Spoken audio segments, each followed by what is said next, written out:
और शंका से घर बर्बाद होता, पूरा का पूरा समाज बर्बाद हो जाता। शंका करोगे तो सारा राज बर्बाद होता, और शंका करोगे तो धर्म बर्बाद हो जाता।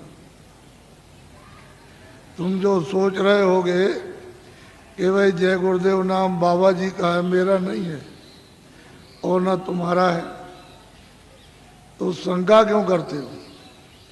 ये नाम उसका है और तुमने अभी शास्त्रों को नहीं देखा। और जो कहते हो हमने शास्त्र देखे हैं, वो आंख बंद करके और बुद्धि को ताक में रखकर। कोई भी नाम हो, विष्णु भगवान के 1000 नाम और परमात्मा के अनेकों नाम, तो शंका क्यों करते हो? कोई भी नाम सतयुग का, त्रेता का, द्वापर का, कोई नाम हो जब तक सिद्ध नहीं होगा तब तक कोई नाम आत्म कल्याणकारी नहीं, आत्माओं को गति नहीं दे सकता। इसलिए नाम सिद्ध करना होगा तो जीवात्माओं के काम आएगा, नहीं कोई काम नहीं आ सकता। कोई नाम हो, उसके तो अनेक। तुम इतना नहीं समझ पाते हो कि सूरज निकलता है तो अलग अलग देशों में, अलग अलग मुल्कों में अलग अलग नाम। सूरज तो एक ही है लेकिन नाम अलग अलग। तो तुम ये नहीं जानते हो कि तुम्हारे यहाँ नाम अलग है, दूसरे मुल्क में जाओ अलग, तीसरे मुल्क में अलग। तो परमात्मा का क्यों नहीं समझते हो कि उसके अनेकों नाम हैं? इसलिए शंका मत करो। मेरा नाम नहीं है।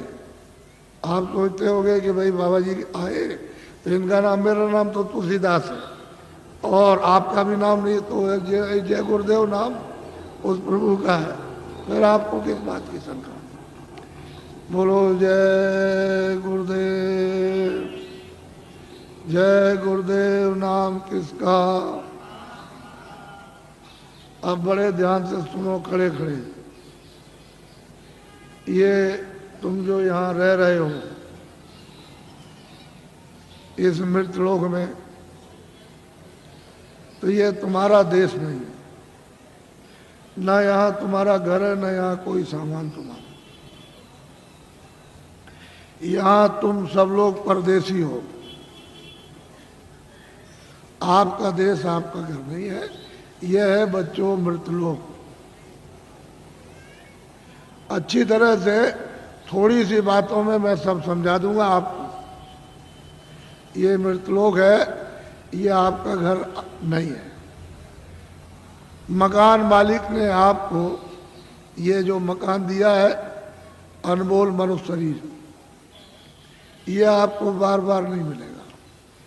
उसने थोड़े दिन के लिए आपको दिया है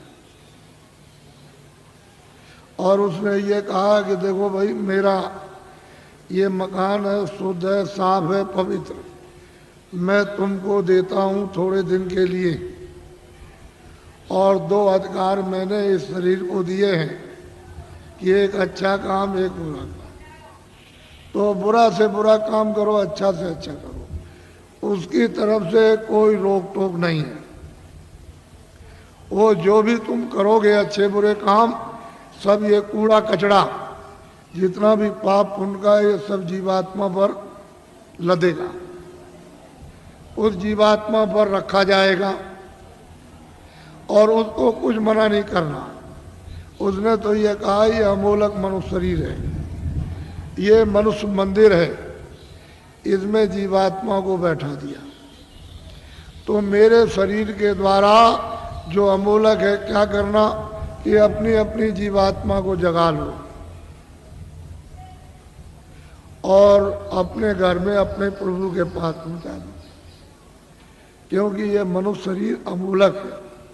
सारे संसार का धन, सोना चांदी हीरे जवाहरात, इसकी कीमत नहीं दे सकते हैं। ये ऐसा अनमोल मनुष्य शरीर थोड़े दिन के लिए आपको दिया गया, तो आप इसमें लग गए। ये मेरा मकान है, ये मेरी दुकान है, ये मेरा राज है, ये मेरी खेती है, ये मेरा सोना, ये मेरा चांदी, ये मेरे बच्चे, ये मेरी जात है, और ये मेरा ये और मेरा ये, इसमें लग गए तो क्या हो गया? काम है, क्रोध है, लोभ है, मोह है, आशा है, तृष्णा है, झूठ है, छल है, कपट है, फरेब है, धोखेबाजी, दगेबाजी और चोरी और डकैती और हिंसा, इसमें आप लग गए। तो महात्माओं ने क्या कहा था कि देखो ये बुरा काम है और ये अच्छा है। इस बुरे काम से तुमको सबको, स्त्री पुरुषों को, बच्चों को दुख मिलेगा, तकलीफ मिलेगी, रोग मिलेगा, कोढ़ मिलेगा, अंधे हो जाओगे, बहरे हो जाओगे, गरीब हो जाओगे, सताए जाओगे और मारे जाओगे। ये सब ये है अच्छा काम, इससे सुख मिलेगा। यही दो बातें महात्मा गांव-गांव में घूम करके आपको समझाते थे, और आप लोग उस बात का ध्यान रखते थे कि भाई बुरे काम से तकलीफ होगी, अच्छा काम करेंगे तो सुख मिलेगा। तो महात्माओं के उपदेश को सब लोगों ने छोड़ दिया, और सब के सब अच्छे काम को छोड़ चुके, बुरे काम में लग गए। जब बुरे काम में लग गए तो आपको तो मालूम नहीं है कि उसने ये अमोलक मनुष्य शरीर थोड़े दिन के लिए दिया है। तो आप जब नहीं मालूम है तो जीवात्मा पर आप कूड़ा कचरा लाद रहे हो।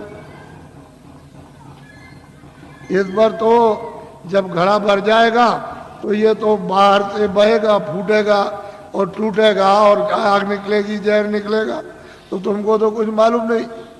जब उसका तुम तो समझते हो कि ये मेरा है, तब तक समय इसका पूरा हो गया। अनमोल मनुष्य मंदिर का इसका समय पूरा हो गया। उसने अपने सिपाही बुलाए, किसने? मकान मालिक। ये देखो ये है, ये लल्लू सिंह है, ये रामनाथ है, ये श्यामवती है और ये लीलावती, और ये मतलब जहांगीर है। इनका वक्त और समय हो गया, जाओ फौरन मकान खाली करा लो। तो कागज कहते हैं वारंट, वो फौरन लेकर के दौड़ पड़ेंगे और वहीं से आवाज देंगे, तुम इस वक्त में वहाँ हो अमेरिका में, तो जोर से यही से देंगे कि लल्लू सिंह तुम्हारा वक्त पूरा हो गया और आप तैयार हो जाओ मकान का। तो यहाँ से फौरन, यानी क्षण भी नहीं लगेंगे, वहाँ आवाज पहुंचेगी और जोर से धक्का मारेगी, तो लल्लू सिंह उलट जाएंगे, वही गिर जाएंगे, आंखें अंधी हो जाएगी, कान बहरे हो जाएंगे, बुद्धि पागल हो जाएगी, जबान बंद हो जाएगी, बस उसी जगह फौरन। और वो सिपाही यहाँ से एक क्षण भी नहीं लगेगा, अमेरिका पहुंच जाएंगे और कहेंगे देखो ये मालिक का हुक्म हो गया, मकान का। तो मन को, बुद्धि को, चित्त को, प्राणों को और जीवात्मा को, रूह को इस अमोलक मनुष्य मंदिर से, जिस्मानी मस्जिद से निकाल बाहर। अब ये आपका शरीर ये पड़ा, ये मिट्टी है, ये मकान और ये जमीन और ये राज, ये पाट, घर का सामान, दुकान का सामान, दफ्तर का सामान, ये हिंदी, ये अंग्रेजी, उर्दू, ये आपकी ये पड़ी, ये पड़ा, सब सामान ये पड़ा। अब ये बताओ, ये इनमें से कोई सामान तुम्हारे साथ जाएगा? बोलो जाएगा? तो तू कैसे कहता कि मेरा है? ये कैसे कहते हो कि मेरा है? ये राज मेरा है, ये दुकान मेरी है, दफ्तर मेरा है, ये खेती मेरी है, ये मेरा है, ये कैसे? ये तो तेरा ये भी नहीं, तो किराए का मकान है। ये नहीं समझा कि खाली हो गया, ये पड़ा। अगर किराए पर न दिया होता तो वो चेतन जीवात्मा जो परमात्मा की अंश है, वो कैसे निकाल दी जाती? किराए पर तो मिला, और उसका वक्त निर्धारित समय कि इतने समय के अंदर रहो और इसके बाद अपना काम करो, मत करो तो निकलो। तो तुमने क्या, तुमको लाभ क्या हुआ? तुम अचानक में निकाल दिए गए अनमोल मनुष्य मंदिर, ये बार बार मिलेगा? अरे तुम खड़े हो, ये बार बार मिलेगा?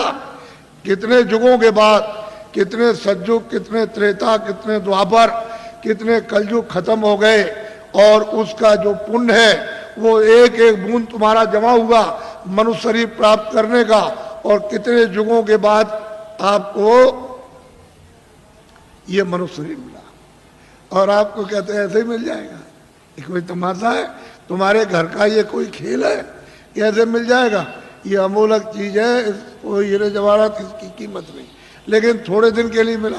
इसमें जीवात्मा को ये अवसर दिया कि देखो शुद्ध पवित्र मकान है, तुम इसमें अपनी जीवात्मा को जगा लेना और घर में अपने पहुंचा दो पिता के पास, प्रभु के पास, उस मालिक के पास, उस स्वामी के पास जो वो सर्वेश्वर है, इन जीवात्माओं का जो मालिक है, जो प्रभु है, उसके पास पहुंचा दो और मकान मेरा मुझे दे दो, शुद्ध है, स्वच्छ और साफ देना।